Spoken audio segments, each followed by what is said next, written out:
আমার ছেলে যখন এসএসসি পরীক্ষা দিচ্ছিল, তখন আশেপাশে যেহেতু কারোর দিকে সে তাকায়নি, সে নিজের মতো করে নিজের খাতায় তার প্রশ্ন উত্তর করে আনসার করে সে জমা দিয়ে চলে এসেছে।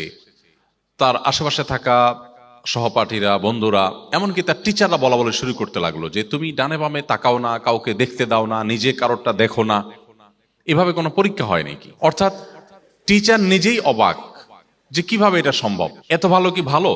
ব্যাপারটা এরকম যে এত ভালো কি ভালো। আমি আমার সন্তানকে বলে দিয়েছি এবং আমাদের স্নেহভাজন যারা থাকে তাদেরকে আমি বলি সব সময়, পরীক্ষায় ভালো ফলাফল করতে পারলাম কি পারলাম না এটা তো একটা পরীক্ষার বিষয়।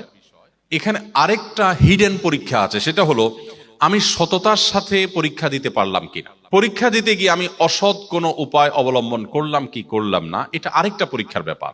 আমি যদি আমার পরীক্ষায় ভালো ফলাফল করতে নাও পারি, কিন্তু আমি আমার পরীক্ষায় সততার পরীক্ষায় উত্তীর্ণ হই, তাহলে আমি আসল পরীক্ষা উত্তীর্ণ হয়ে গেলাম। আমার মানসিক শান্তির জায়গাটা নিশ্চিত হয়ে গেল যে আমি আমার নৈতিক পরীক্ষা আমি উত্তীর্ণ হয়েছি।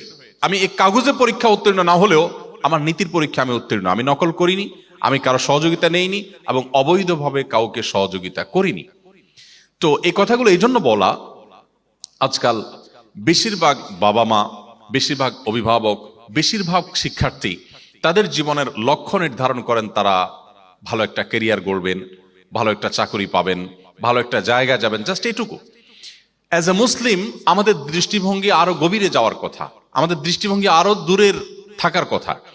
একজন মুসলিম হিসাবে আপনাকে অবশ্যই লক্ষ্য করতে হবে যে আপনি যে জাগতিক জ্ঞান অর্জন করছেন, আপনার প্রতিটি লাইন, প্রতিটি শব্দ যে আপনি পাঠ করছেন, একজন মেডিকেল স্টুডেন্ট হিসাবে আপনাকে অসংখ্য শব্দ মুখস্থ করতে হয়, অসংখ্য পড়া মুখস্থ করতে হয়, অসংখ্য থিওরি আপনাকে রপ্ত করতে হয়, অনুধাবন করতে হয়, বুঝতে হয়।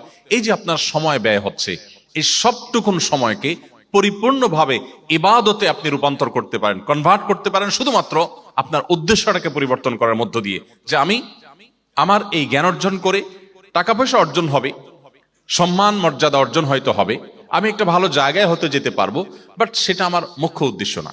আমার মুখ্য উদ্দেশ্য আল্লাহকে সন্তুষ্ট করা। আল্লাহকে সন্তুষ্ট করার যদি উদ্দেশ্য হয়, আল্লাহ না করুন আপনি খুব বড় ডাক্তার হতে পারলেন না, আপনি ভালো কোনো পজিশন হোল্ড করতে পারলেন না, আপনি ভালো কোনো জায়গায় যেতে পারলেন না, আপনার স্বপ্ন ছিল আপনি সারা দেশের মানুষের কল্যাণে, মুসলিম বিশ্বের মুখ উজ্জ্বল করবার জন্য, বিশ্ব মানবতার কল্যাণে আপনি বিরাট ভূমিকা রাখবেন, অনেক স্বপ্ন ছিল, বাট কিছুই করতে পারলেন না। কিন্তু যেহেতু আপনার উদ্দেশ্য ছিল আল্লাহকে খুশি করার জন্য, এটি আপনি করবেন। ইসলাম বলে, নবী সাল্লাল্লাহু আলাইহি ওয়াসাল্লাম বলেছেন, মান হাম্মা বিহাসানাতিন ফালাম ইয়ামালহা, কেউ কোনো ভালো কাজ করবার প্রতিজ্ঞা করেছে, সে মানসিকভাবে প্রস্তুতি নিয়েছে যে সেটা করবে এবং আল্লাহর কাছ থেকে রিওয়ার্ড পাওয়ার আশায়, সওয়াব পাওয়ার আশাতে তিনি এটা করবেন, এটা নিয়ত করেছেন। তিনি যদি সেটা করতে নাও পারেন, আল্লাহ রাব্বুল আলামিন পরিপূর্ণ বিনিময় তাকে দিয়ে দিবেন।